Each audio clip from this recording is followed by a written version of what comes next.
હું રેશમા ભરતસિંહ સોલંકી. હું પણ પાટીદારની દીકરી છું. પરેશભાઈ, પ્રતાપભાઈ, વિરજીભાઈ ઠુમર, જેનીબેન મારી ઇજ્જત અને આબરૂ ભરતસિંહ સોલંકી લૂંટી રહ્યા હતા ત્યારે તમે કેમ મૌન હતા?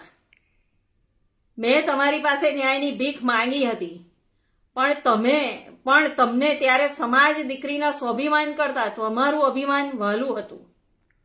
આજે પણ હું તમારી પાસે ન્યાય માટે જ આવી છું. તમારા પક્ષના નેતા દમન આચરે ત્યારે મૌન થઈ જાવ છો, પણ આજે તમે જાગ્યા છો તો મને આશા છે કે માવડીઓ અને બહેનોનો ભાઈલો બનેલા પરેશભાઈ, તમે અમને ન્યાય આપશો કે પછી માત્ર રાજકીય લાભ ખાટકવાનો હોય ત્યારે જ જાગો છો અને ઢોંગ કરો છો? આ પાટીદારની દીકરી તમારી પાસે ન્યાયની ભીખ માંગે છે. જેનીબેન, તમે સ્ત્રી સશક્તિકરણની વાતો કરો છો તો તમે મહિલા પ્રેસિડેન્ટ રહી ચૂક્યા છો. જે તે ટાઈમે પ્રેસિડેન્ટ હતા, એઝ અ મહિલા પ્રેસિડેન્ટ તરીકે તમે મારો સંપર્ક કરવાનો પ્રયત્ન કર્યો છે? તમે નથી કર્યો. તમે કોઈ હાલચાલ નથી પૂછ્યા, તો આજે કેવી રીતે તમે જાગી ગયા છો? એનો જવાબ મને આપો. હું 24 કલાકની અંદર અમરેલીમાં રાજકમલ ચોકમાં પહોંચું છું.